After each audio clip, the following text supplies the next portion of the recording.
بسم اللہ الرحمن الرحیم۔ السلام علیکم۔ آپ دیکھ رہے ہیں وحید اسلامک ٹی وی۔ حبشہ کے بادشاہ نجاشی نے مسلمانوں کو مکہ واپس بھیجنے سے انکار کر دیا اور کفار کے نمائندے حبشہ سے ناکام واپس لوٹ آئے۔ مکہ میں مسلمانوں کی تعداد بڑھتی جا رہی تھی۔ انہی دنوں میں مکہ کی دو مؤثر اہم شخصیات حضرت عمر فاروق رضی اللہ تعالیٰ عنہ اور حضرت حمزہ نے اسلام قبول کر لیا۔ بس ان کے اسلام قبول کرنے سے کفار مکہ سمجھ گئے کہ اب ہم محمد صلی اللہ علیہ وآلہ وسلم کو کوئی جسمانی نقصان نہیں پہنچا سکتے۔ چنانچہ انہوں نے بنی مطلب کو تنہا کرنے کا فیصلہ کیا۔ ایک قرارداد لکھی، اس پر حلف لیا گیا۔ معاہدہ یہ تھا کہ کوئی بھی شخص بنو ہاشم اور بنو مطلب سے کسی بھی قسم کا تعلق، شادی بیاہ وغیرہ نہ کرے۔ ان دو قبیلوں کے ساتھ کسی قسم کا کھانا پینا کی چیزوں کو دینا بھی منع قرار پایا گیا۔ یہ قرارداد اس وقت تک جاری رہے گی جب تک یہ لوگ حضرت محمد مصطفیٰ صلی اللہ علیہ وآلہ وسلم کو قتل کے لیے ان لوگوں کے حوالے نہیں کر دیے جاتے ہیں۔ نعوذ باللہ۔ اس قرارداد کو اہمیت دینے کے لیے اس کو کعبہ کے اندر لٹکا دیا گیا۔ اس کے علاوہ بھی دوسرے قبائل بھی اس معاہدے میں شرکت کر رہے تھے۔ جب بنو قطقہ بھی جب اس قرارداد میں شریک ہوا تو یہ قرار بہت ہی زیادہ مضبوط ہو چکی تھی۔ اس معاہدے کی کتابت مغیث بن عامر بن ہاشم نے کی تھی۔ نبی اکرم صلی اللہ علیہ وآلہ وسلم نے ان کے لیے بد دعا کی تو اس کے ہاتھ کی انگلیاں جل گئی تھیں، جس کی وجہ سے اس کا ہاتھ ہی کام کرنا چھوڑ گیا۔ قریش مکہ اس بائیکاٹ سے مجبور ہو کر ابو طالب نے اپنے خاندان کے ساتھ شعیبی ابی طالب میں پناہ لی۔ قریش مکہ کے سماجی مقاطع کے بعد حضرت ابو طالب مجبور ہو کر بنو ہاشم اور بنی مطلب کی حفاظت کی خاطر پہلی محرم 7 نبوی کی شب کو تمام خاندان بنی ہاشم کے ساتھ بجز ابو لہب کے کوہ ابو قبیس میں واقع گھاٹی شب ابی طالب میں پناہ گزیر ہو گئے۔ گھاٹی کو عربی میں شعیب کہتے ہیں۔ کوہ ابو قبیس میں کئی گھاٹیاں تھیں، جیسے شعیب المطلب، شعیب بنی ہاشم، شعیب بنی اسد، شعیب بنی عامر، شعیب بنی کنانہ وغیرہ۔ یہ شعیب بن ہاشم کی موروثی ملکیت تھی۔ اس وقت بنی ہاشم کے سردار ابو طالب تھے، اس لیے یہ گھاٹی انہی کے نام سے شب ابی طالب کہلانے لگی۔ آج کل شب ابی طالب مکہ کے بازار سوق الجلیل کے مقابل ایک بستی ہے جو اطراف کی 3 گھاٹیوں کے درمیان ہے۔ اسے محلہ ہاشمی بھی کہتے ہیں۔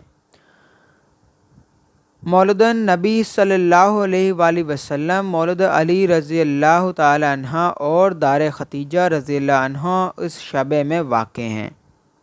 اسے شعب علی رضا یا شعب بنی ہاشم کہا جاتا ہے۔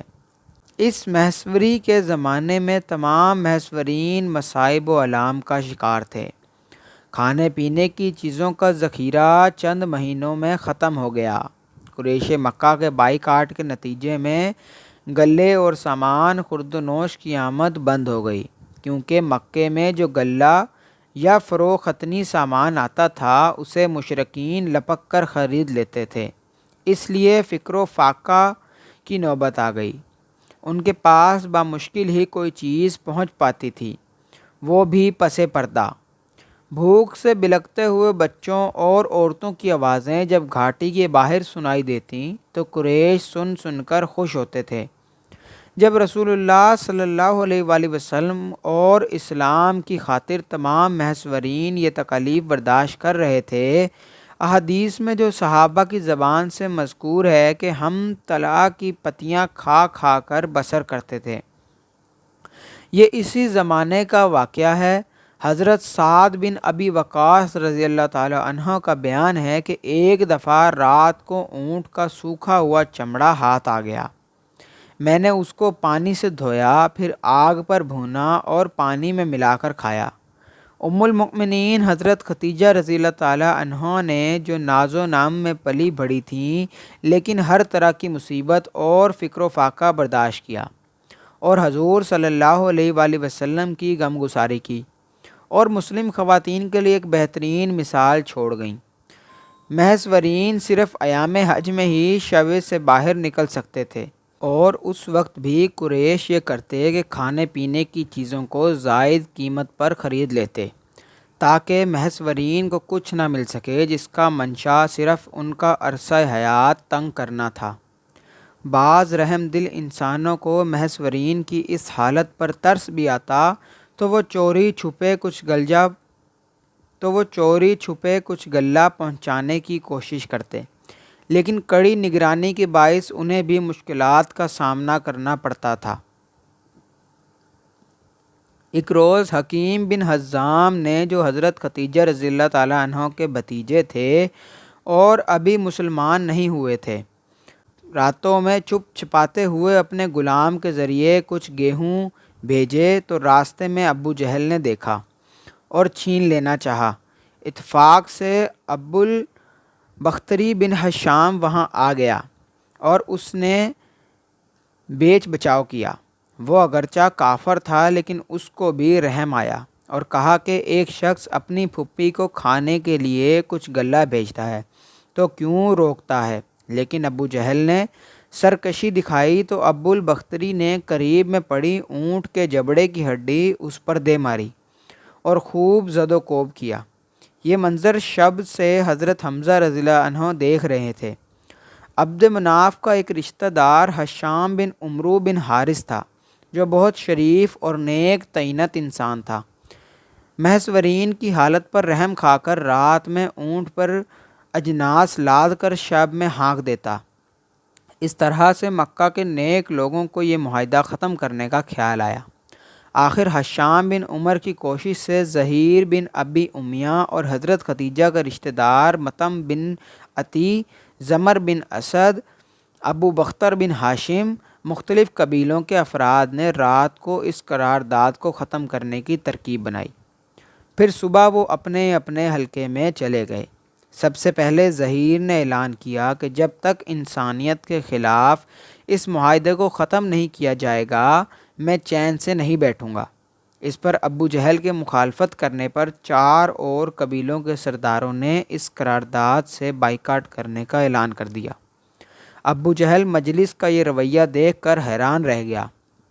ابو جہل نے سوچا کہ یہ معاملہ تو پہلے سے ہی طے شدہ لگتا ہے۔ ایک روز حضرت محمد مصطفیٰ صلی اللہ علیہ وآلہ وسلم نے ابو طالب سے کہا، چچا جان، مجھے اللہ تعالیٰ نے خبر دی ہے کہ سرداروں نے جو عہد نامہ لکھ کر خانہ کعبہ میں لگایا تھا، اس کو دیمک نے چاٹ لیا ہے، لیکن جس حصے پر اللہ تعالیٰ کا نام لکھا ہے وہ حصہ باقی ہے۔ مکہ میں چند بزرگوں کو یہ عہد نامہ پسند نہیں تھا۔ انہوں نے ایک جمع ہو کر فیصلہ کیا۔ اس ظالمانہ فیصلے کو ختم کر کے بنو ہاشم اور بنو مطلب کو شہر میں واپس بلا لینا چاہیے۔ ابھی یہ لوگ باتیں ہی کر رہے تھے کہ حضرت محمد مصطفیٰ صلی اللہ علیہ وآلہ وسلم کے چچا حضرت ابو طالب تشریف لائے اور بائیکاٹ کرنے والوں سے کہا، قریش کے لوگوں، میرے بھتیجے حضرت محمد مصطفیٰ صلی اللہ علیہ وآلہ وسلم نے اطلاع دی ہے کہ تم نے جو عہد نامہ لکھ کر خانہ کعبہ پر لگایا تھا، اس کو دیمک نے چاٹ لیا ہے۔ اس میں لکھا ہوا صرف اللہ تعالیٰ کا نام باقی رہ گیا ہے۔ اب تم عہد نامہ منگوا کر دیکھو، اگر ایسا ہے جیسا حضرت محمد صلی اللہ علیہ وآلہ وسلم نے فرمایا ہے تو تم بائیکاٹ ختم کر دو، اور اگر ایسا نہ ہو تو میں حضرت محمد صلی اللہ علیہ وآلہ وسلم کے تمہارے حوالے کر دوں گا۔ کافروں نے حضرت ابو طالب کی یہ بات مان لی۔ عہد نامہ منگوا کر دیکھا تو نبی کریم محمد مصطفیٰ صلی اللہ علیہ وآلہ وسلم نے جو فرمایا تھا وہ بالکل درست تھا۔ اس طرح یہ عہد نامہ ختم کر دیا گیا اور مسلمان شعب ابی طالب سے باہر آ گئے۔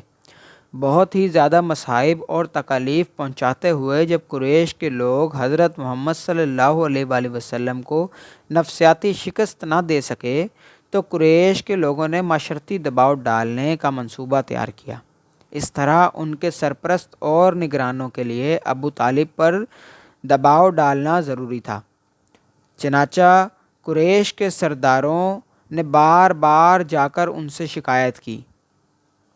ایک بار 25 سردار ابو طالب کے پاس چلے گئے۔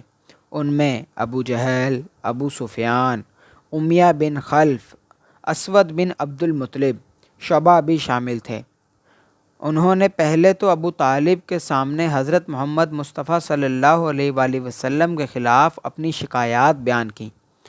پھر کہا کہ ہم آپ کے سامنے انصاف کی بات پیش کرتے ہیں، آپ کا بھتیجا ہم اپنے دین پر چھوڑ دے، ہم اس کو اس کے دین پر چھوڑ دیتے ہیں، وہ جس بھی معبود کی عبادت کرنا چاہتا ہے وہ کرے، ہم اس کے کام میں کوئی دخل نہیں دیں گے، لیکن ان کو چاہیے کہ وہ ہمارے معبود کی برائی نہ کرے۔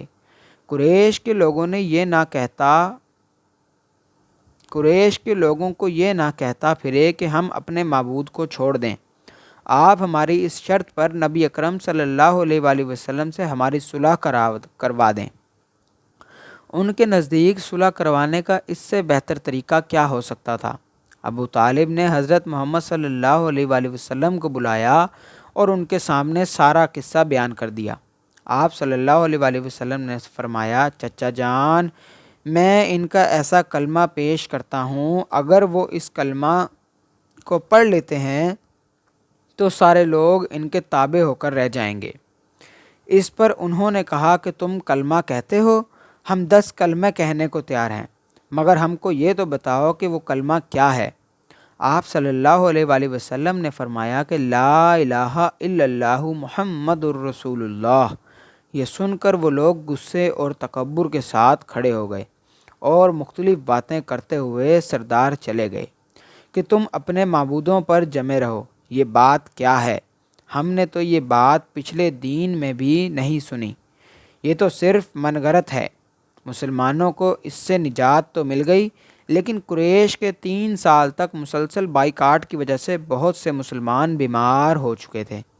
حضور اکرم صلی اللہ علیہ وآلہ وسلم مکے میں تشریف لائے ہی تھے کہ آپ کے چچا ابو طالب بیمار ہو گئے۔ آپ کی بیماری انتہائی شدت کی تھی کہ جس وجہ سے چند ہی دنوں میں آپ بستر سے اٹھنے کے قابل نہ رہے۔ آپ نے بیماری کی حالت میں اپنے 4 بیٹوں کو بلایا اور حکم دیا کہ محمد صلی اللہ علیہ وآلہ وسلم کا ہمیشہ ساتھ دیتے رہنا اور کبھی بھی انہیں اکیلا نہ چھوڑنا۔